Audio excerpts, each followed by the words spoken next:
benar. Aku pernah melihat anunya, menimpali naga kuning. Setan ngompol, barangnya memang panjang tapi peot hitam. Ada lumutnya sedikit. Sepintas memang seperti batu. Pasti itu yang kau lihat. Naga kuning tak bisa menahan tawanya. Sebaliknya, setan ngompol memaki. Anak gila, enak saja kau bilang barangku panjang peot, berlumut. Kapan kau pernah melihat? Ah, diam saja. Aku dan naga kuning coba mengakali manusia satu itu, kata Wiro. Hantu tangan 4 tertawa mengekek. Jadi yang menyembul di balik celana kolor si mata jereng itu adalah barangnya sendiri. Kalau begitu biar ku betot lepas sampai ke akar-akarnya. Setan ngompol tersentak kaget. Kencingnya terpencar. Apa kataku? Sekarang aku yang kebagian celakanya. Hantu tangan 4 tiba-tiba melayang di udara, melesat ke arah setan ngompol. 4 tangan berkelebat, 2 mengarah ke leher siap mencekik, 1 menjotos ke arah dada, dan tangan yang keempat menyambar ke pinggang di mana terselip batu 7 warna. Seumur hidup baru kali ini setan ngompol mendapat serangan begitu hebat. Dia berseru kaget lalu terkencing. 2 kakinya menekuk ke bawah, di lain kejap tubuhnya kembali ke belakang. Salah satu tangan hantu tangan 4 yang tadi hendak mencekik masih sempat merobek leher pakaian setan ngompol hingga kakek ini kembali terkencing-kencing. Masih dalam keadaan bersila mengapung di udara, hantu tangan 4 bergerak melayang memutari setan ngompol. Sekonyong-konyong tubuh itu membuat gerakan dan tahu-tahu telah melesat ke jurusan setan ngompol. 4 tangan membuat gerakan ganas, lancarkan serangan maut. Kali ini setan ngompol tidak tinggal diam. Tangan kirinya ditekapkan ke bawah perut, tangan kanan dipukulkan ke depan. Setan ngompol mengincingi bumi, teriak setan ngompol menyebut jurus yang dimainkannya. Dari tangan kanan kakek ini melesat angin deras, memancar bau pesing luar biasa. Hantu tangan 4 keluarkan suara seperti tercekik. Salah satu tangannya yang cepat ditutupkan ke hidung menghindari bau pesing yang menyengat. Angin bau pesing itu ternyata bukan saja menyesakkan pernafasan, tapi juga memberikan mata dan menusuk kulit. Ilmu sampah tak berguna. Tanganku makan, teriak hantu tangan 4. Tangan kanan sebelah bawah melesat membuat gerakan mengemplang di batok kepala setan ngompol. Tangan kanan yang memukul ini telah berubah menjadi panjang besar. Jari-jarinya saja sebesar pisang tandu. Selagi setan ngompol tersigap kaget melihat perubahan tangan yang menyerangnya, si naga kuning serta pendekar 212 Wiro Sableng juga terkejut melihat perubahan tangan hantu tangan 4. Keduanya segera kirimkan serangan untuk menyelamatkan setan ngompol. Wiro hantamkan kapak maut naga geni 212 ke pinggang hantu tangan 4. Cahaya putih panas berkiblat disertai gaung seperti suara ratusan tahun mengamuk. Naga kuning melesat sambil dorongkan 2 tangannya ke depan. 2 larik sinar biru pekat disertai letupan-letupan keras menyambar ke arah kepala dan dada hantu tangan 4. Mendapat serangan begitu hebat, hantu tangan 4 malah tertawa keras. Begini cara orang di negeri ini bermain keroyok. Satu tangan masih menekap hidung, 3 lainnya berkelibat cepat. Pendekar 212 Wiro Sableng mengeluh tinggi ketika lengan kanannya beradu keras dengan salah satu tangan lawan. Kapak maut naga geni 212 terlepas mental. Belum sempat dia imbangi diri, tiba-tiba rambutnya yang panjang telah dijambak orang. Ada hawa aneh mengalir dalam tubuhnya lewat rambut yang dijambak. Hawa aneh ini laksana puluhan jarum menusuk kulit kepalanya hingga Wiro mengeluh kesakitan. Namun dari dalam tubuh Wiro saat itu juga ada aliran sakti yang berusaha mencegat hawa aneh itu. Begitu saling bentrokan, Wiro merasa kepalanya seperti ditindih batu besar. Sebaliknya, hantu tangan 4 berteriak kaget karena mendadak tangannya yang menjambak terasa panas. Serta-merta dia sentakkan rambut Wiro dan lemparkan pemuda ini setinggi 3 tombak ke udara. Melayang jatuh, Wiro cepat memasang kuda-kuda, namun tak urung tubuhnya terbanting jatuh punggung. Dari atas tiba-tiba melesat kaki kanan hantu tangan 4 menghujam ke arah perutnya. Wahai pendekar 212, sudah lama aku tidak melihat isi perut manusia. Jebol perutmu, amblas ususmu, teriak hantu tangan 4. Di saat yang sama, dari samping kiri melesat 2 sinar biru pekat. Inilah serangan hebat yang dilancarkan naga kuning. Tapi seperti tak acuh, hantu tangan 4 kibaskan 2 tangannya sebelah kiri. Naga kuning terkesigap kaget melihat bagaimana kibasan 2 tangan lawan bukan saja sanggup mematahkan serangannya, malah 2 larik sinar serangannya bergulung-gulung di udara ketika lawan gerakkan 2 tangannya berputar-putar di udara. Begitu hantu tangan 4 pukulkan 2 tangannya itu, maka 2 larik sinar biru menderu ke arah naga kuning. Sambil berteriak keras, naga kuning melompat ke samping lalu jatuhkan diri di tanah dan berguling cari selamat. Sementara itu, kaki kanan hantu tangan 4 terus saja menghujam ke perut Wiro. Hanya sesaat lagi kaki itu akan menghantam amblas perut sang pendekar. Tiba-tiba dari arah depan melesak sosok setan ngompol. Setan ngompol mengencingi pusara, seru setan ngompol menyebutkan jurus serangannya. Gerakan kakek ini luar biasa cepatnya hingga hantu tangan 4 tidak sampai menghindar. 2 paha setan ngompol tahu-tahu telah menindih bahu kiri kanan. 2 tangan mencengkram kepala, sedang bagian bawah perutnya hanya mengenakan celana kolor butut basah air kencing mendarat telak di permukaan wajah angker hantu tangan 4. Hantu tangan empat keluarkan suara tercekik, lalu mulutnya menghambur muntah. Muntahan itu tentu saja menyembur tepat di selangkangan setan ngompol. Si kakek memaki panjang pendek, namun suara makiannya berubah menjadi jeritan keras begitu salah satu tangan kiri hantu muka empat menjotos perutnya. Setan ngompol terpental sampai 2 tombak. Tapi karena dia tidak mau melepaskan cengkraman 2 tangannya di kepala hantu tangan empat, maka sang hantu berteriak hingga kepalanya jatuh saling tindih. Hal ini menyelamatkan Wiro dari hantaman kaki kanan hantu tangan empat. Namun setan ngompol menerima celakanya, karena begitu jatuh kembali hantu tangan empat menghantam. Jotosan keras melabrak dada setan ngompol. Kakek ini menjerit keras, matanya mendelik pulih. 2 kakinya tersentak di atas, kencingnya berpencar habis-habisan. Dari mulutnya menyembur darah segar. Selagi setan ngompol meliuk kesakitan, kaki kanan hantu tangan empat kembali berkelebat, menyambar ke kepala setan ngompol. 2 hantaman melabrak sosok hantu tangan empat. Hantaman pertama bacokan kapak mau naga geni 212 yang melanda bahu kiri. Hantaman kedua berupa jotosan yang dilancarkan naga kuning dan bersarang tepat di punggung. Padahal saat itu sebenarnya hantu tangan empat sudah siap untuk merampas batu 7 warna yang terselip di celana kolor setan ngompol. Hantu tangan empat terbanting ke tanah sejauh 2 tombak. Wiro dan naga kuning segera mengejar, siap untuk menghantam kembali. Namun mendadak tubuh orang ini lenyap di hadapan mereka. Menghilang kemana dia? Seru naga kuning sambil usap-usap tangan kanannya yang lecet akibat memukul tadi. Wiro sendiri saat itu tengah terbengong-bengong menyaksikan bagaimana kapak saktinya tidak mampu melukai lawan, malah tangannya bergetar pedas. Tiba-tiba terdengar suara tawa mengekeh. Naga kuning, Wiro mendongak ke atas sementara sang ngompol masih terkapar di tanah mengerang kesakitan. Hantu tangan empat yang tadi lenyap kini kelihatan berdiri di atas cabang sebuah pohon. Taman kapak memang tidak melukainya, tapi pakainya yang terbuat dari daun kering tampak hangus di bagian bahu. Begitu juga di bagian punggung yang tadi kena jotosan naga kuning kelihatan berlubang hitam. Wiro, jangan-jangan kita memang benar-benar berhadapan dengan hantu, ujar naga kuning. Aku tadi mengerahkan tenaga dalam penuh. Pukulanku hanya sanggup melubangi pakaiannya. Padahal batu karang saja bisa ambrol berkeping-keping. Makhluk apa dia kalau bukan hantu? Jangan cuma tangan, saut Wiro. Kapak saktiku saja tidak mempan. Aku masih penasaran. Bangsat itu telah menciderai lawan kita si setan ngompol. Kapak naga geni 212 dipentang ke atas. Tangan kiri bersilang di depan dada, memancarkan cahaya putih, sinar putih, menyilaukan pertanda murid Eyang Sinto Gendeng ini telah mengenalkan hampir seluruh tenaga dalam yang dimilikinya. Didahului teriakan menggelegar, tubuh pendekar 102 melesat ke atas pohon di mana hantu tangan empat tampak tegak berdiri di atas salah satu cabang sambil terus mengumbar tawa bergelak. Tangan kiri melepaskan pukulan sinar matahari, tangan kanan memutar kapak mau naga geni 212. Suara gelegar pukulan sinar matahari dan gaungan suara seperti ratusan tahun mengamuk keluar dari kapak naga geni 212 bergabung menjadi satu. Pohon besar di mana hantu tangan empat berada dilalap sinar putih panas. Di lain kejap, pohon itu telah dilamunin api. Lalu bagian batang yang kena sambaran kapak sakti putus amblas dan terbakar. Bagian atasnya, lubang mengeluarkan suara menggemuruh. Apa yang terjadi kemudian sempat disaksikan naga kuning dan dari bawah pohon sungguh luar biasa. Hantaman pukulan sinar matahari dan sambaran kapak mok naga geni 212 bukan saja tidak sanggup membakar dan melukai hantu tangan empat, malah sambil tertawa bergelak sementara Wiro melayang ke atas pohon. Hantu tangan empat malah melayang turun dengan 4 tangan terkembang. Dari mulutnya mengumbar tawa bergelak. Saat lagi tubuh Wiro dan hantu tangan empat siap untuk bertabrakan, tapi anehnya sok Wiro seolah menjadi bayang-bayang, seperti menembus makhluk yang terbuat dari asap. Dia lewati begitu saja. Saking kagetnya, Wiro jadi hilang keseimbangan dan hampir terpeleset jatuh sewaktu berusaha menginjakan kakinya di cabang pohon besar. Aneh atau gila ini namanya. Jelas-jelas aku tadi mau tabrakan dengan keparat itu. Mengapa aku seolah hanya melewati angin? Kuduk pendekar 212 jadi dingin dan bulu kuduknya merinding. Hanya hantu yang memiliki tubuh seperti itu, desis murid Sinto Gendeng. Di bawah pohon, naga kuning juga terkejut besar melihat apa yang terjadi. Selagi dia tertegun bengong, tahu-tahu sosok hantu tangan empat melayang di depannya, menukik ke arah setan ngompol yang masih tergeletak di tanah. Satu dari 2 tangan kiri dipukulkan ke batok kepala setan ngompol, sedang tangan kanannya sebelah bawah menyambar ke arah pinggang. Naga kuning, awas! Dia hendak membunuh setan ngompol dan merampas batu 7 warna. Teriak Wiro dari atas pohon, lalu dengan cepat melompat turun seraya dengan kaki kirinya lepaskan pukulan jarak jauh mengandung tenaga dalam tinggi dalam jurus yang disebut tangan dewa menghantam tanah. Ini merupakan salah satu dari 6 jurus ilmu silat yang bersumber dari kitab Putih Wasiat Dewa, berintikan 8 sabda dewa yang didapatnya dari Datuk Rao Basalwang Ame. Di bawah sana, begitu mendengar teriakan Wiro dan melihat sendiri apa yang hendak dilakukan hantu tangan empat, naga kuning serta-merta melesat memotong gerakan hantu tangan empat. Kepalanya ditundukkan ke tubuh di sebelah kanan lawan. Tangan kanan menusuk ke ulu hati. Sementara itu, dari atas datang menyambar pukulan jarak jauh yang dilepaskan Wiro.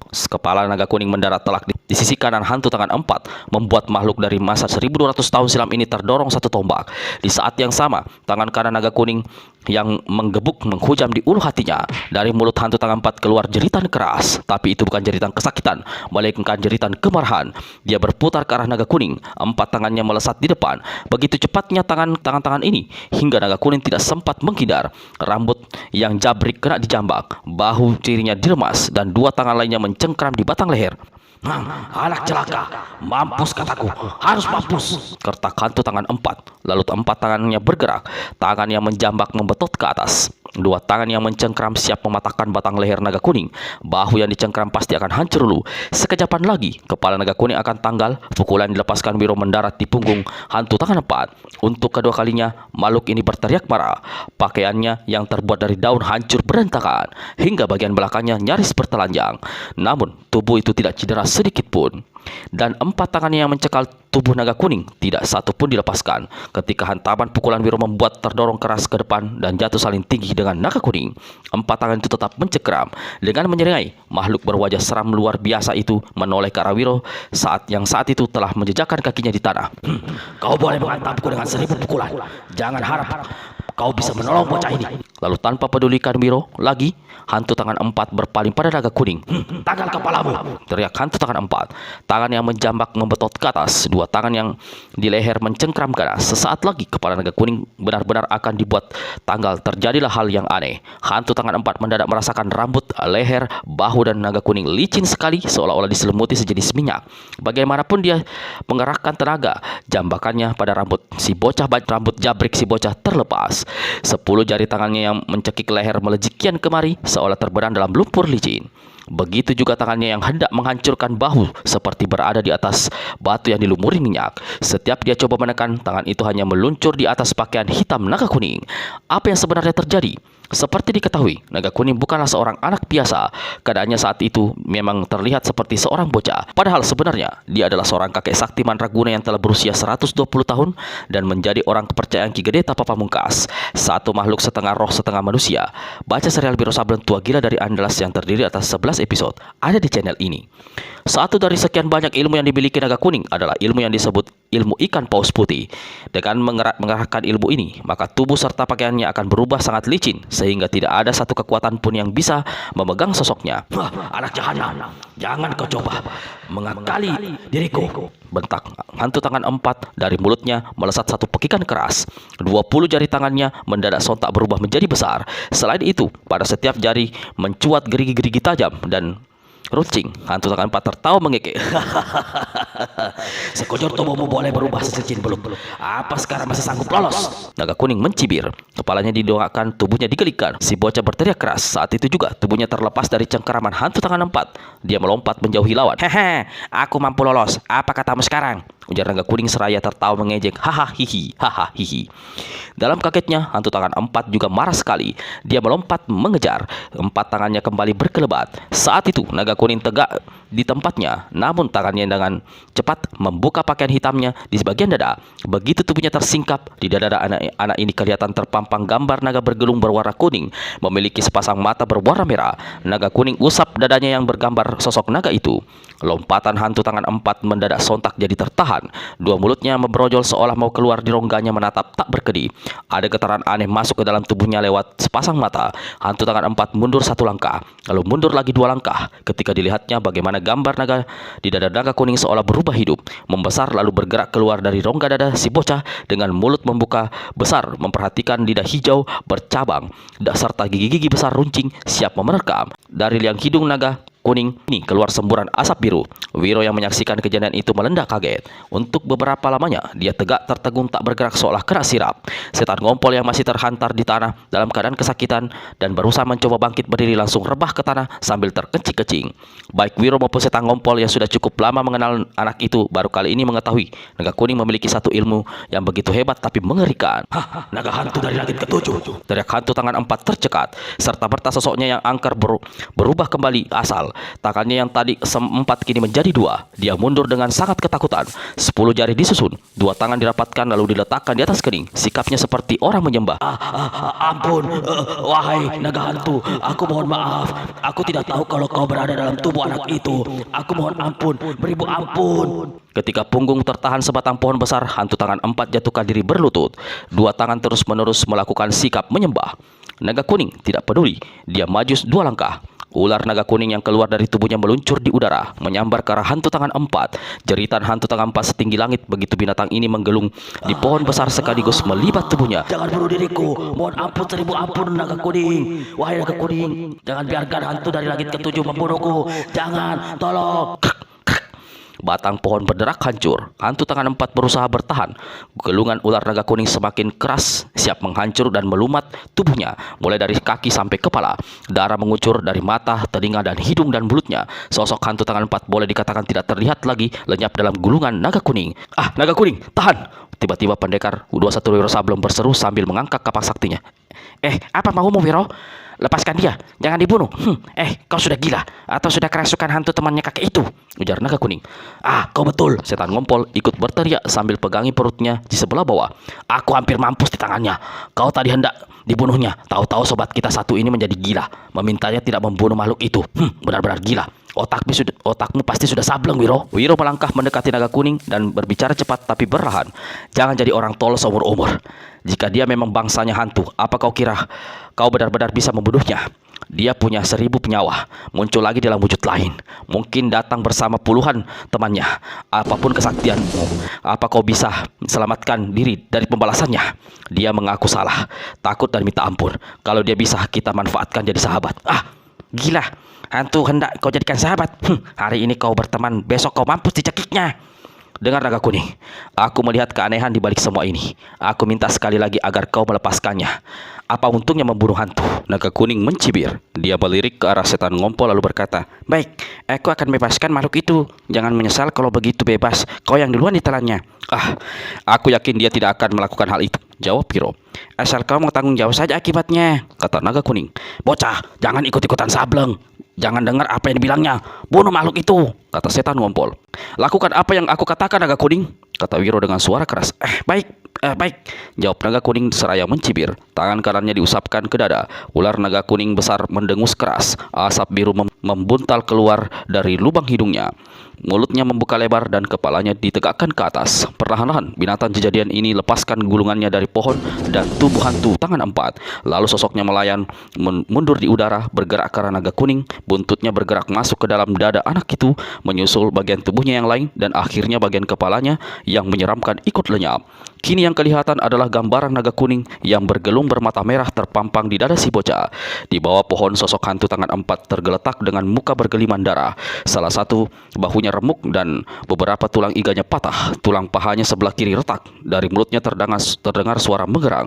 Lalu tubuh itu bergerak, berusaha bangkit dan duduk di tanah. Sepasang matanya yang basah oleh darah menatap ke arah naga kuning. 2 tangan dirapatkan di atas kepala. Sambil berbungkuk, hantu tangan 4 berkata pada si bocah, terima kasih, kau telah mengampuni selembar nyawaku. Lalu kakek ini beringsut ke arah pendekar 21 Wiro Sableng. Terima kasih kau juga padamu, wahai pendekar 212. Kalau tidak karena gerak hati dan kehendakmu, tentu aku sudah menemui ajal saat ini. Hantu tangan 4 tidak akan melupakan budi baikmu. Habis berkata begitu, kakek ini letakkan 2 tangannya di atas tanah. Kepalanya diturunkan hingga keningnya menyentuh tanah. Lalu asap putih mengepul dari tanah yang disentuh kedua tangannya. Bersamaan dengan itu, tubuhnya terangkat ke atas lalu melesat ke udara, seolah amblas masuk ke dalam langit. Sosok hantu tangan 4 kemudian lenyap tanpa bekas. Makhluk aneh, ujar Wiro. Seumur hidup baru sekali ini melihat ada sebangsa hantu yang bisa minta maaf dan berterima kasih, ujar naga kuning pula. Kedua orang ini lalu mendekati setan ngompol yang saat itu tengah berusaha bangkit berdiri. Wiro memberikan sebutir obat, sedang naga kuning memeriksa bagian-bagian tubuh setan ngompol yang terluka saat mengalirkan hawa sakti dari tubuhnya ke dalam badan si kakek untuk mempercepat penyembuhan. Setan ngompol, kata Wiro. Hantu tangan 4 mengincar batu yang terselip di pinggang kolormu. Dari mana kau dapat benda itu? Boleh aku melihat? Setelah duduknya tenang dan nafas serta peredaran darahnya lancar kembali, setan ngompol lalu menuturkan riwayat batu yang didapatnya di telaga Gajah Mungkur itu. Batu itu kemudian diambilnya dan diserahkan pada Wiro. Setelah memperhatikan batu berwarna 7 itu, sejenak Wiro berkata, hantu tangan 4 menyebut batu ini sebagai batu sakti pembalik waktu. Satu nama yang aneh. Apa khasiat batu ini sebenarnya? Aku sendiri baru tahu kalau batu itu bernama begitu. Soal khasiatnya, mana aku mengerti, jawab setan ngompol. Aku menaruh kira batu itu sesuatu yang sangat berharga bagi hantu tangan 4. Katanya hantu muka 2 menugaskan dirinya untuk mencari batu tersebut. Rencananya sudah disusun sejak 500 tahun silam. Aku jadi ingin melihatnya. Naga kuning ulurkan tangan. Wiro serahkan batu tersebut pada si anak. Lama naga kuning memperhatikan batu itu. Dielus dan dibolak-balik berulang kali. Bentuknya hampir tidak beda dengan batu pengasah pisau, memiliki 7 warna depan belakang. Bagian sebelah sini ujungnya bulat seperti kepala manusia. Di pinggiran kiri kanan ada tonjolan seperti telinga orang. Jangan-jangan batu ini mengandung satu rahasia besar, merupakan satu senjata sakti mandraguna. Aku tidak setuju pendapatmu, kata setan ngompol. Kalau itu senjata sakti, mengapa aku masih terus-terusan ngompol? Jangan tolol. Batu sakti tidak ada sangkut pautnya dengan penyakitmu, kek. Walau batu itu kau tempelkan ke bawah perut dekat anumu, kata Wiro pula. Mungkin juga dalam batu ini ada sesuatu petunjuk, peta harta karun atau... Bagaimana kalau kita pecahkan saja? Itu batu milikku. Jangan kau berani lancang memecahkannya. Kembalikan padaku, teriak setan ngompol. Naga kuning mencibir. Cuma batu jelek begini saja disayang-sayang. Batu pipi 7 warna diulurkannya pada setan ngompol. Sewaktu mengembalikan batu itu, naga kuning acuh tak acuh memegangnya hanya dengan jari telunjuk dan ibu jari tangan kanannya pada tonjolan berbentuk telinga. Jari-jari tangan ini hanya menekan sedikit, lalu batu digoyang-goyang. Pada saat itulah tiba-tiba terjadi satu hal aneh. Dari 2 tonjolan di kiri kanan batu melesat 7 larik sinar warna seperti pelangi, disertai terdengarnya suara mendesing keras. 2 kumpulan sinar itu bergerak bergelung ke satu arah, bersambung satu dengan yang lain, hingga akhirnya membentuk satu lingkaran cahaya besar yang berputar terus-menerus dengan ketinggian 2 kali tinggi manusia. Terkurung dalam putaran lingkaran cahaya, Wiro, naga kuning dan setan ngompol seolah berada dalam sebuah tong besar yang berputar dan tembus pandang. Astaga, apa yang terjadi? Tubuhku terangkat ke atas, teriak naga kuning. Tubuhku juga, seru setan ngompol terkejut dan langsung terkencing. Wiro memandang ke atas. Ternyata tubuhnya juga saat itu perlahan terangkat ke atas. Jangan-jangan ini pekerjaan tipu daya hantu tangan 4, teriak setan ngompol dengan muka pucat. Sudah aku bilang bangsa hantu mana bisa dipercaya, kata naga kuning pula. Dalam bingungnya, ketiga orang itu bergerak kian kemari, berusaha menerobos lingkaran cahaya 7 warna, tapi tidak berhasil. Malah mendadak muncul hawa sejuk dan ketiganya seolah terkena sirap. Hanya bisa tegak berdiri, tak mampu bergerak, sementara tubuh mereka terangkat ke udara. Makin lama makin cepat, demikian cepatnya hingga mereka tidak dapat lagi melihat keadaan di sekeliling atau di bawah mereka. Yang masih bisa mereka lihat hanyalah langit putih di atas kepala. Celaka, apa yang terjadi? Seru naga kuning. Setan ngompol jaraknya diatur, tak bisa mendengarkan suara, yang keluar hanya kencingnya. Gila, kita melesat ke langit, teriak Wiro yang saat itu masih memegang kapak maut naga gadis 212 di tangan kanannya. Dalam keadaan basah kuyup karena diguyur hujan lebat, Lahopeng menghentikan tunggangannya. Biawak raksasa di depan goa di puncak bukit. Dengan cepat dia melompat turun lalu masuk ke dalam goa. Bau harum tapi angker menggigitkan menusuk hidung Lahopeng. Di lantai, dinding dan langit-langit goa yang dilewatinya bertebaran tulang belulang dan tengkorak manusia. Di ujung ada sejenis asap tipis seperti kabut menutupi pemandangan. Samar-samar di bagian kabut tipis itu tampak duduk seorang nenek kurus yang tubuhnya sebelah bawah ditumbuhi tumpukan jerami kering. Di sekelilingnya ada selusin pedupaan berasap, sumber bau harum angker. Orang ini walau sosoknya berwujud manusia, tapi mukanya mirip-mirip seekor burung gagak. Selain muka itu tertutup bulu-bulu hitam, hidung dan mulutnya jadi satu berbentuk paruh burung. Sepasang matanya hitam kecil tanpa alis, menatap setiap apa yang ada di hadapannya dengan pandangan dingin menggidikan. Sudah lama tidak ada tamu yang datang. Orang bagus bermuka biru, siapa dirimu? Maksud apa kedatanganmu? Nenek bermuka burung gagak menegur. Suaranya aneh, kecil tapi keras menyeretak. Orang yang barusan masuk merapatkan kedua tangan di atas kepala lalu membungkuk dan duduk bersila. Akulah Hopeng, penduduk Tanah Silam. Maksud kedatanganku untuk meminta tolong padamu, wahai hantu santet laknat. Nenek bermuka burung gagak hitam yang disebut sebagai hantu santet laknat bergumam.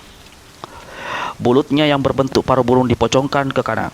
Nama dan riwayatmu pernah kudengar, wahai anak muda. Aku bisa menebak. Saat ini kau tengah berada dalam satu masalah besar. Lah Hopeng susun 10 jari di atas kepala dan mengangguk.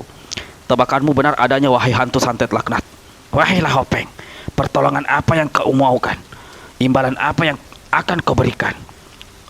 Aku ingin membunuh seseorang, dan ini imbalan yang bisa kuberikan. Lah Hopeng mengeluarkan sebuah kantong kulit, membuka ikatannya lalu menebar isi kantong kulit itu di lantai goa di hadapan nenek hantu santet laknat. Sepasang mata si nenek kelihatan membuka berkilat ketika melihat butir-butir batu permata aneka warna yang ditebar Lah Hopeng di depannya. Tangan kiri hantu santet laknat bergerak, sekali menyambar semua butiran batu permata yang ada di lantai disapunya bersih. Mulut paruh burungnya dibuka lebar. Semua batu yang dipegangnya dimasukkan ke dalam mulut. Sekali mulutnya menelan, tenggorokannya bergerak, maka semua permata itu amblas ke dalam perutnya. Lah Hopeng tercekat melihat apa yang dilakukan si nenek. Sebaliknya, hantu santet laknat tertawa cekikikan sambil mengusap air liur yang berlelehan di mulutnya, seolah barusan dia habis menyantap makanan lezat. Wahai Lah Hopeng, sudah kutelan imbalan darimu. Sekarang katakan siapa yang ingin kau santet? Bertanya hantu santet laknat. Seorang bernama Lakasipo. Aku ingin kau membunuhnya saat ini juga. Wahai hantu santet laknat. Si nenek luruskan lehernya, menatap angker pada Lah Hopeng lalu tertawa panjang.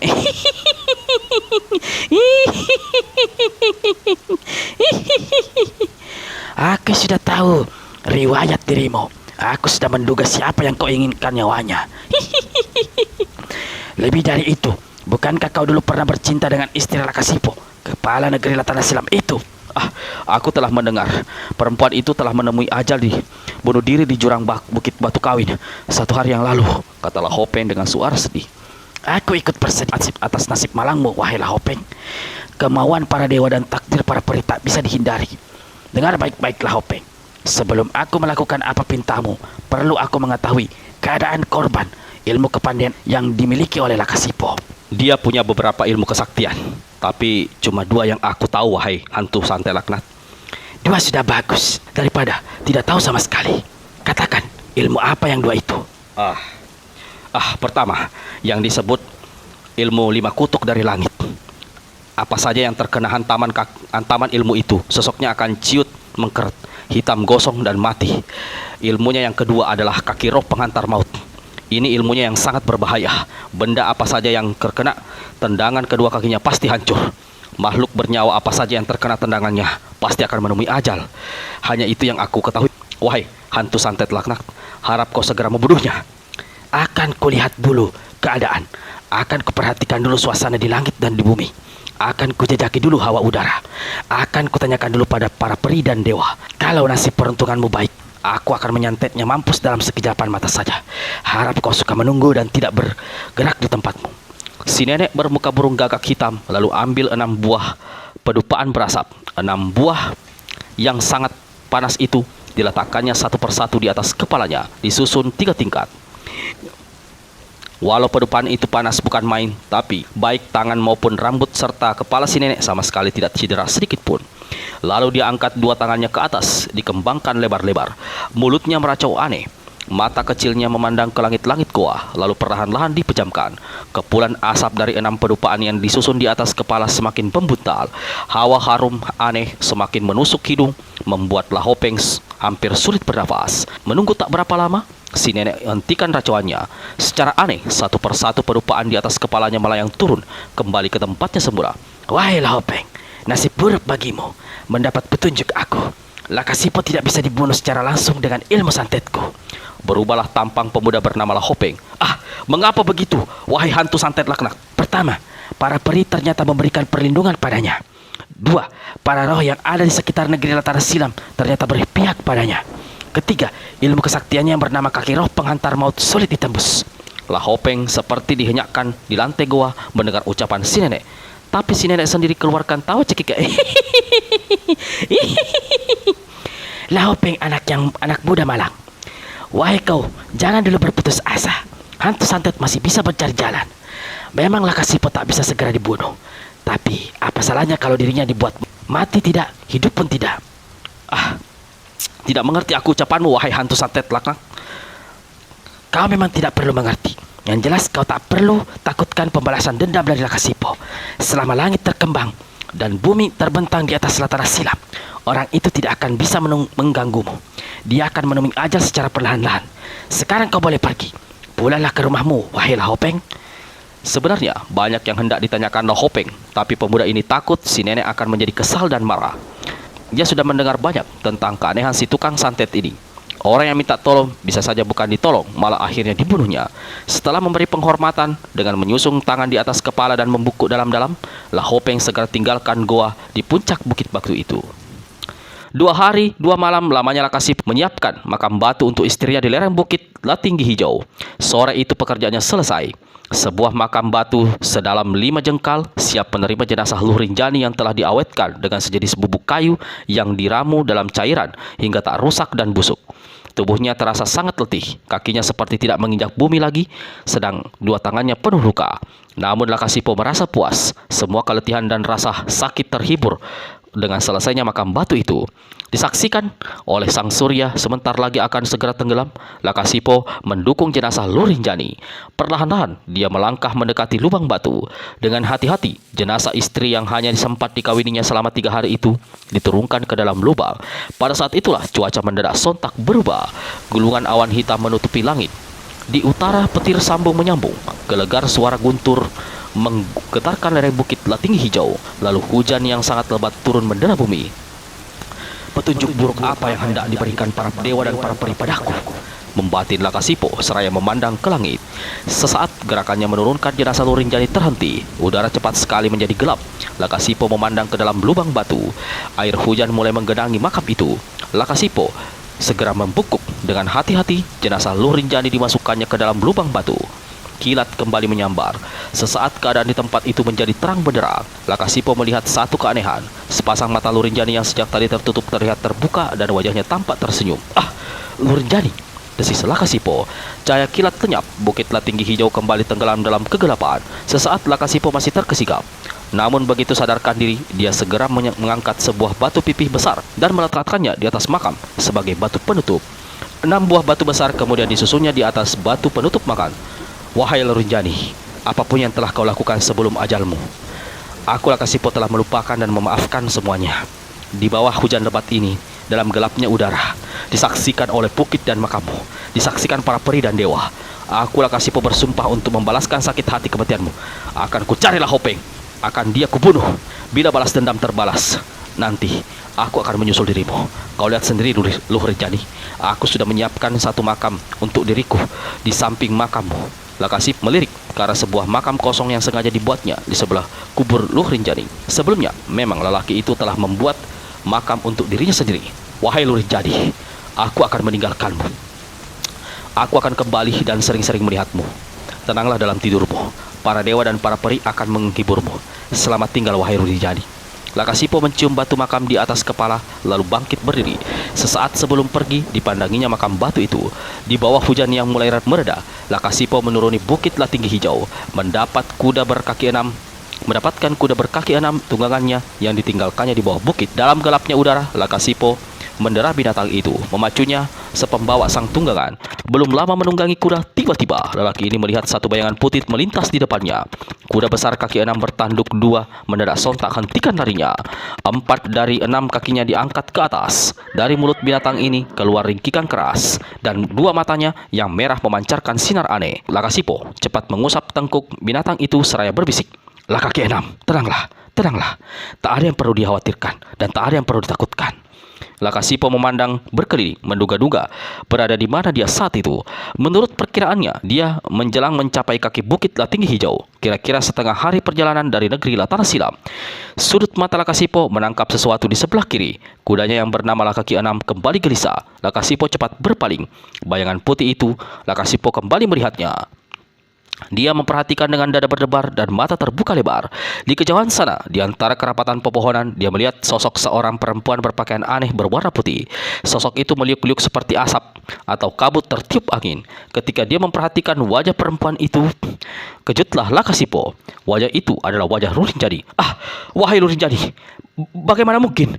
Barusan saja aku menguburmu di makam batu," desis Lakasipo. Sosok putih di depan sana tiba-tiba melambai-lambaikan tangannya seperti memanggil Lakasipo. Lalu sayup-sayup ada suara, "Lakasipo, Lakasipo suamiku, datanglah kemari, tolonglah diriku keluar dari alam gelap ini. Lakasipo, kemarilah. Ah, wajah itu adalah wajah Lurinjani. Suara itu suara Lurinjani, ujar Lakasipo. Lakasipo, kemarilah, turun dari kudamu, datang kemari, tolong diriku wahai suamiku. Mula-mula Lakasipo masih diselimuti rasa takut, heran dan bimbang. Matanya digosok berulang kali. Ah, aku tidak bermimpi. Itu memang Lurinjani, desis lelaki ini. Lalu dia bergerak turun dari kuda kaki 6 tunggangannya. Setengah berlari, lelaki ini segera mendekati sosok putih Lurinjani. Dia berdiri di sela-sela pepohonan, melompati semat belukar, tidak memperhatikan lagi jalan yang dilaluinya. Wahai Lakasipo suamiku, lekaslah, larilah lebih cepat, jarak kita hanya tinggal dekat. Di depan sana, sosok Lurinjani kembali berselu. Lakasipo melompati serumputan semak belukar pendek. Tapi begitu turun ke tanah, dua kakinya amblas masuk ke dalam dua buah lubang sedalam pangkal betis. Kalau tidak cepat mengimbangi diri, lelaki ini pasti jatuh tersungkur di tanah. Dia tarik kedua kakinya, tapi alangkah terkejutnya Lakasipo, dia sama sekali tidak sanggup mengeluarkan kedua kakinya. Lalu dia mendengar suara menggelegak seperti air mendidih. Ketika dia memandang ke bawah, dia tambah kagetlah. Kepala negeri Tanah Silam ini, di dalam dua lubang dilihatnya ada cairan aneh berwarna kelabu menyembul berbuih-buih. Begitu gejolak buih terhenti, cairan itu berubah menjadi keras, memendam sepasang kaki Lakasipo ke tanah. Wahai, apa yang terjadi? Ujar Lakasipo. Dia membungkuk, meraba cairan beku yang membenamkan dua kakinya. Batu, desis Lakasipo begitu tangannya menyentuh. Tidak bisa jadi. Laki-laki ini gerakkan kakinya, berusaha melepaskan diri. Tak berhasil. Dia memukul dengan tangan kanannya berulang kali. Dek, dek, dek. Batu itu tak sanggup dihancurkannya, maka dia segera kerahkan ilmu kesaktian 5 kutuk dari langit. 5 sinar hitam menggigitkan menghantam batu di sebelah kanan. Sinar hitam berbalik mental ke udara mengeluarkan suara dentuman keras. Tapi batu keras yang memendam kaki Lakasipo hanya bergeming sedikit saja. Jangankan hancur, retak saja tidak. Lakasipo tidak mau menyerah. Kini dia kerahkan ilmu kesaktian kaki roh penghantar maut. Cahaya hitam keluar dari kakinya kiri kanan, tapi segera meredup lenyap. Malah kaki ini mengeluh kesakitan karena pendaman batu seperti mencengkram, membuat kedua kakinya sebatas pangkal betis di bawah sakit, bukan kepala. Celaka, tak bisa aku melepaskan diri. Apa yang terjadi dengan diriku? Pasti ada orang jahat. Lakasipo ingat pasal sosok putih Lurinjani yang tadi ada di depannya. Ketika dia memandang ke depan, justru dilihatnya sosok itu bergerak seperti melayang mendekatinya. Lurinjani, wahai! Tiba-tiba terdengar suara berdentringan. Sosok Lurinjani ternyata memegang sebuah rantai di tangan kanannya. Pada kedua ujung rantai ini ada penjapit besi besar. Lurinjani, betul kau yang ada di hadapanku ini? Ujar Lakasipo begitu sosok putih itu sampai di hadapannya. Lurinjani tersenyum. Justru pada saat itu pula wajah perempuan itu berubah. Mula-mula pada mulutnya, mulut itu mencuat, memonjokkan gigi-gigi mengerikan. Lalu kulit wajahnya seolah meleleh hingga tinggal tulang tengkoraknya. Menyusul dua matanya berubah menjadi sepasang rongga menggidikan. Rambut hitam yang juga lenyap. Yang tinggal hanyalah kepala licin pelontos sebuah tengkorak mengerikan. Dua tangannya yang tersembul di balik pakaian putih berubah menjadi tulang belulang menggidikan. Lakasipo menjerit keras saking kaget dan takutnya. Sosok tengkorak merunduk. Dengan satu gerakan cepat, makhluk ini memasang 2 jepitan rantai besi pada pangkal betis Lakasipo kiri kanan. Selesai memasang jepitan rantai, makhluk ini berdiri kembali, melangkah mundur menjauhi Lakasipo. Kau bukan Lurinjani. Kau makhluk jahat, jejadian, teriak Lakasipo. Lakasipo, sosok aneh itu berucap. takdir buruk jatuh padamu. Kau akan terpendam dalam 2 batu bernama bola-bola iblis seumur hidupmu. Tubuhmu akan rusak, busuk dan hancur. Kau akan menemui kematian secara tersiksa, perlahan-lahan. Makhluk jahanam, kau pasti suruhan orang. Katakan, siapa yang menyuruhmu? Teriak Lakasipo. Kau akan mendapatkan jawaban lama sekali, Lakasipo. Jawab makhluk bermuka tengkorak. Setelah sosokmu berubah menjadi jerangkong dan rohmu melayang di langit hampa. Mendengar jawaban itu, Lakasipo hantamkan lengan kanannya. 5 rarik sinar hitam menderu. Itulah pukulan sakti 5 kutuk dari langit. Pukulan sakti menghantam telak sosok putih di depan sana. Sosok putih itu hancur berantakan. Serpihan tulang tengkorak dan tulang jerangkong bertaburan di udara, berubah menjadi asap dan lenyap tanpa bekas. Lakasipo meraung keras seperti orang gila. Dia menghantam dengan pukulan sakti kian kemari. Namun akhirnya dia lemas sendiri dan jatuh terduduk di tanah. Lingkaran cahaya 7 warna berbentuk tabung besar laksana sambaran kilat menukik ke bawah, menghujam ke bumi. Sejarak 200 tombak dari permukaan tanah, daya jatuhnya berubah menjadi perlahan. Akhirnya, bagian bawah lingkaran cahaya menyentuh tanah. Bersamaan dengan itu, lingkaran 7 warna lenyap. Maka kelihatanlah 3 sosok tegak saling tertegung, yakni pendekar 212 Wiro Sableng, si bocah naga kuning, dan si kakek, setan ngompol. Untuk beberapa lamanya, mereka kelihatan seperti berada dalam sirapan. Tidak bergelak, tidak bersuara. Wiro masih memegang kapak maut naga geni 212 di tangan kanan. Naga kuning masih memegang batu 7 warna yang disebut batu sakti pembalik waktu. Sedang setan ngompol tegak terbungkuk sambil pegangi bagian bawah perutnya dengan tangan kiri. Sesaat kemudian, seolah terbangun dari tidur, ketiga orang ini sama-sama tersadar. Kita berada di mana saat ini? Wiro yang pertama sekali membuka mulut lalu memandang berkeliling. Begitu memandang, sang pendekar jatuh terduduk dan berseru kaget. Setan ngompol terkencing dan berteriak, apa yang terjadi denganmu, Wiro? Apa yang terjadi dengan kita?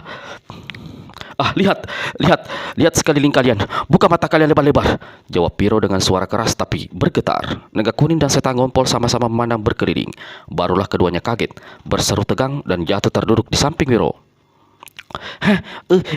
Pohon raksasa, pohon-pohon raksasa, batu-batu sebesar rumah, rumput setinggi manusia. Ya Tuhan, di mana kita berada? Seru naga kuning. Seperti yang mereka saksikan sendiri, saat itu mereka berada di satu tempat asing yang pepohonannya besar tinggi luar biasa. Di sekitar mereka, rumputan tumbuh setinggi bahu. Lalu di sebelah sana ada sederet batu-batu sebesar rumah. Suara deru angin pun terdengar aneh kencang menakutkan. Ketiga orang itu sampai terhuyung-huyung kena sambarannya. Wiro memandang pada naga kuning, memperhatikan batu 7 warna yang masih berada dalam genggaman anak ini. Batu celaka itu, seru Wiro. Kau ingat apa namanya yang disebut tangtu tangan 4? Batu sakti pembalik waktu, jawab naga kuning dengan lidah terasa keluh. Ya Tuhan, sesuatu telah terjadi dengan kita. Jangan-jangan. Mendadak ada suara menggersek di samping kanan mereka. Ketiganya cepat menoleh.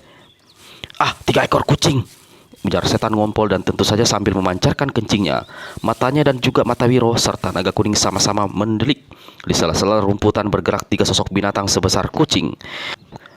Besarnya memang sebesar kucing, tapi binatang-binatang ini bukan kucing. Coba kalian perhatikan, kata Wiro lalu memperhatikan lebih teliti, tapi tak berani mendekat. 3 ekor binatang ini bukan kucing, tapi semut. Paling tidak menyerupai semut. Jangan ngaco, mana ada semut sebesar kucing, kata naga kuning pula. Kawan-kawan, kurasa kita tidak berada lagi di dunia kita. Lihat pohon-pohon raksasa itu. Lihat batu-batu sebesar rumah di sebelah sana. Rasakan tiupan angin yang membuat kita terhuyung-huyung. Lalu semut-semut sebesar kucing ini. Itu, lihat, gila. Di sebelah sana ada puluhan lagi bergerak ke jurusan 3 temannya ini.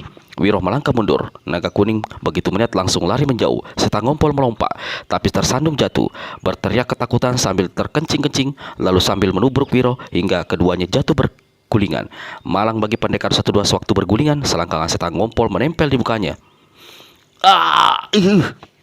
Kakek sialan, jaga barangmu, jangan sampai kuramas hancur, teriak Wiro marah dan pergunakan baju putih untuk mengusapi mukanya yang basah oleh air kencing. Aku tidak sengaja, aku... Wiro lemparkan tubuh setan ngompol ke samping sambil terus mengomel panjang pendek. Sebaiknya kalian berdua jangan bertengkar. Aku khawatir kita berada dalam bahaya besar. Jika makhluk di sela-sela rumput dan yang merayap tanah itu benar-benar semut, apa kalian bisa membayangkan seberapa besar makhluk-makhluk lainnya yang pasti ada di sekitar sini? Tiba-tiba angin deras menerpa dari atas. Ketiga orang ini sama berteriak kaget dan jatuh terjengkang. Dari balik kerumputan mereka melihat ke atas. 3 benda besar tampak melayang cepat di udara. Kepakan sayap mereka menimbulkan angin kencang yang membuat 3 orang itu tersapu jatuh ke tanah. Burung-burung raksasa, ujar naga kuning. Apa kataku? Kita berada di antara makhluk-makhluk aneh. Kita harus tinggalkan tempat ini, mencari tempat yang aman, kata setan ngompol. Tapi kita mau kemana? Ujar Wiro sambil garuk-garuk kepala. Untuk menjaga segala sesuatu, Wiro masih terus menggenggam kapak saktinya. Baru saja Wiro berkata begitu, tiba-tiba ada suara menghentak-hentak keras sekali. Tanah di mana mereka berada bergetar hebat. Untuk kesekian kalinya, ketiga orang ini jatuh berpelantikan. Apa yang terjadi? Desis setan ngompol dengan muka pucat. Gempa, pasti gempa, menyahuti naga kuning. Lalu dia berpaling pada Wiro. Wiro, bukankah kau memiliki ilmu kesaktian bernama menembus pandang? Kau bisa melihat di mana kita berada. Kau bisa mengetahui apa yang terjadi di sekitar kita. Betul. Kita harus segera cari selamat, kata Setan Ngompol, lalu dengan cepat diambilnya batu 7 warna dari tangan naga kuning. Wiro mengangguk, lalu kerahkan tenaga dalamnya ke kepala. Sepasang matanya melihat ke arah kejauhan, menembus rerumputan tinggi yang menghalang di sekitarnya. Sementara itu, suara hentakan keras tadi semakin dahsyat. Sebelum tubuh terbanting ke tanah, murid Eyang Sinto Gendeng ini sempat melihat sesuatu di kejauhan yang membuatnya berteriak ketakutan. Apa yang kau lihat?" tanya naga kuning sambil menjatuhkan diri di samping Wiro. Sang Ngompol segera pula mendekati kedua orang itu. Binatang raksasa aneh, tubuhnya setinggi bukit, bentuknya menyerupai kuda, tapi memiliki tanduk dan berkaki 6, tiga di kiri, tiga di kanan. Kau jangan menakut-nakuti kami, kata Setan Ngompol sambil menahan kencing. Siapa yang menakut-nakuti? Bentak Wiro jadi jengkel. Saat itu, tiba-tiba, suara hentakan berubah jadi suara menggemuruh. Bumi laksana terbalik-balik porak-poranda. Debu menggebu menutupi seantero tempat. Satu makhluk luar biasa besarnya menderu melewati mereka. Rerumputan hancur rubuh, pasir dan bebatuan beterbangan. Sebuah batu sempat menyerempet kening pendekar 12 hingga luka dan mengucurkan darah. Di tanah kelihatan lubang-lubang besar. 3 orang itu mencelat bermentalan dan sama-sama berseru tegang. Setan Ngompol hampir terperosok ke dalam salah satu lubang kalau tidak cepat ditolong naga kuning. Tanpa diketahui oleh Setan Ngompol, batu sakti pembalik waktu yang barusan diselipkan di pinggang celana kolornya jatuh ke dalam lubang. Ketiga orang itu terbatuk-batuk akibat debu yang memasuki jalan pernafasan. Muka mereka bercelemong. Teriak Wiro sambil menunjuk ke arah kejauhan. Itu binatang besar raksasa yang aku lihat. Dia barusan lewat di tempat ini. Walau binatang itu sudah lari jauh, namun Setan Ngompol dan naga kuning masih sempat melihat. Keduanya menggigil ketakutan. Wiro kembali kerahkan ilmu kepandaiannya untuk melihat jauh, lalu mengatakan apa yang dilihatnya. Kuda raksasa. Kuda raksasa itu lari ke jurusan sana. Aku melihat sebuah batu besar. Mungkin bukit batu. Bukan bukit batu. Benda itu bergerak. Astaga. Ya Tuhan. Dua mata Wiro terbelalak. Tubuhnya gemetaran. Katakan apa yang kau lihat? Tanya naga kuning. Ada makhluk raksasa di sebelah sana, duduk di tanah. Kepalanya seperti menyondak ke langit. Mukanya tertutup oleh rambut lebat, janggut dan kumis panjang. 2 kakinya terbenam di dalam tanah. Ada seuntai besi besar mengikat kakinya. Gila. Dia menyeringai melihat kedatangan kuda raksasa.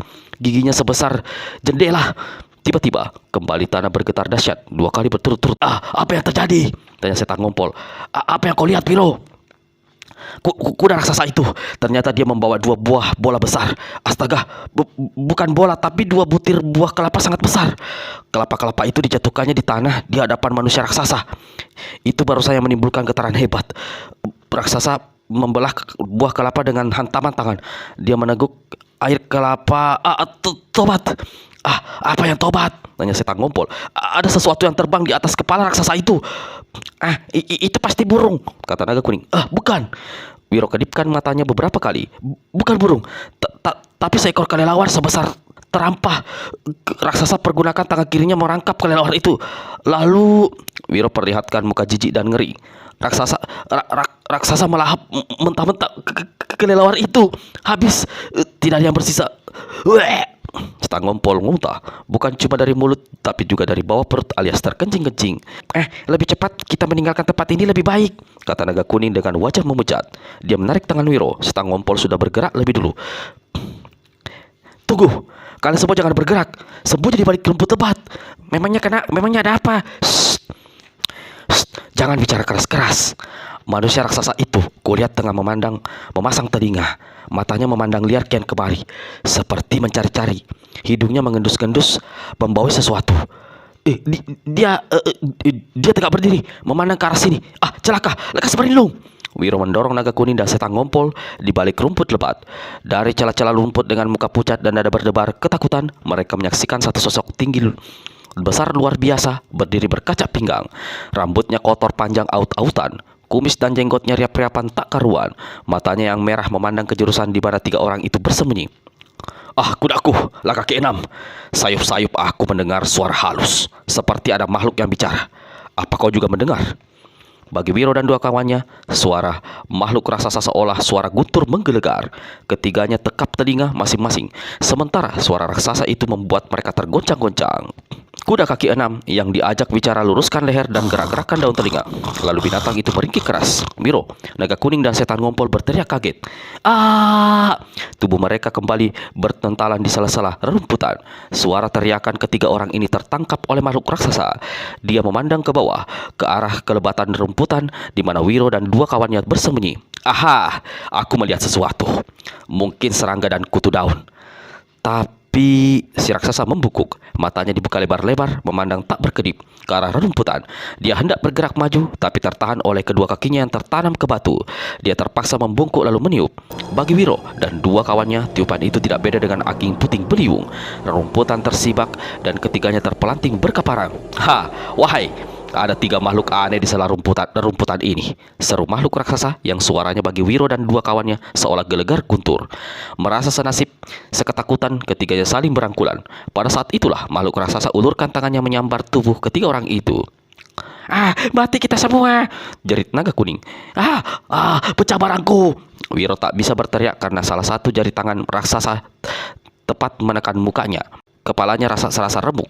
Makhluk raksasa perlahan-lahan duduk kembali di tanah. Tangan kanannya yang menggenggam dibuka. Wiro, naga kuning dan setan ngompol bergeletakan di atas telapak tangannya. Tiga makhluk aneh cebol.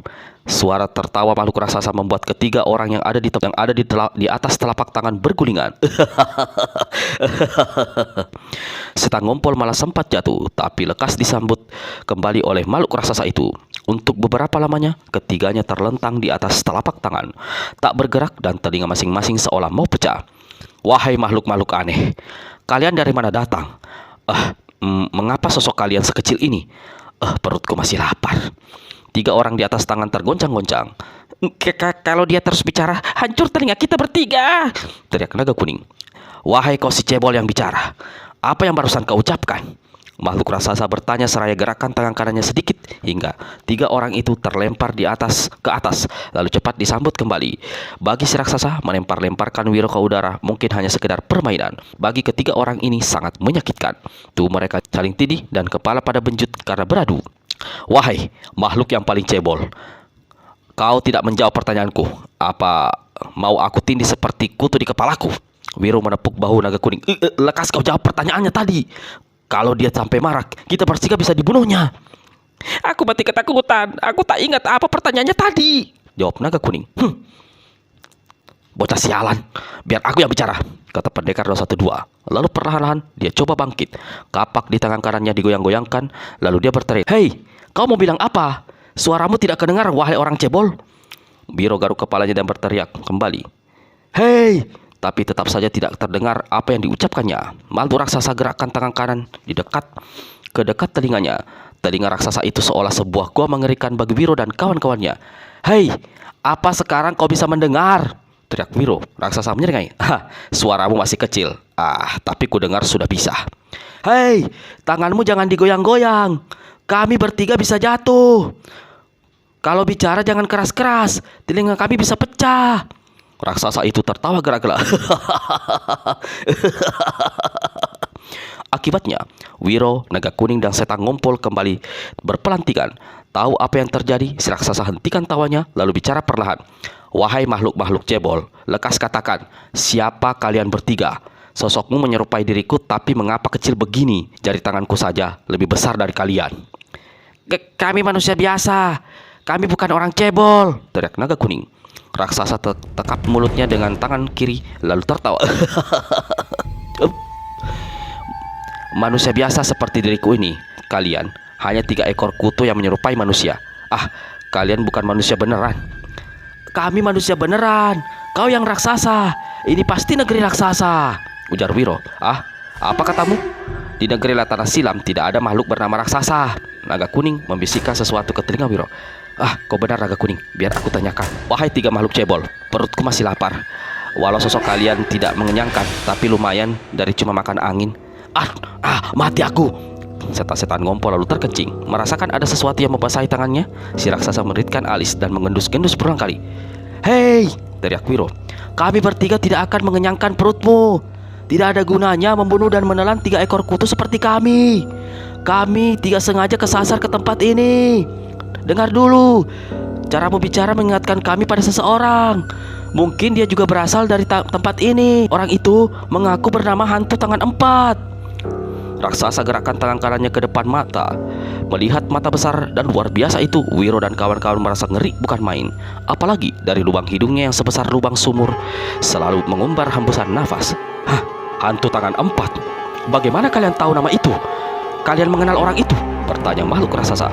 Kami bertemu dengan hantu tangan empat beberapa waktu lalu di dunia kami, jawab naga kuning. Ah, mustahil dia bisa berada di luar Latana Silam. Kecuali jika kau bisa menceritakan apa yang terjadi, wahai manusia kutu. Sialan, kita terus-terusan dikatakannya manusia kutu, kata Wiro pada dua temannya. Walau mengemel, kemudian Wiro menceritakan pertemuannya dan kawan-kawannya dengan hantu tangan empat. Si raksasa manggut-manggut berulang kali. Ah, ceritamu menarik. Aku memang mengenal hantu tangan empat. Kita sama-sama berasal dari negeri Latana Silam.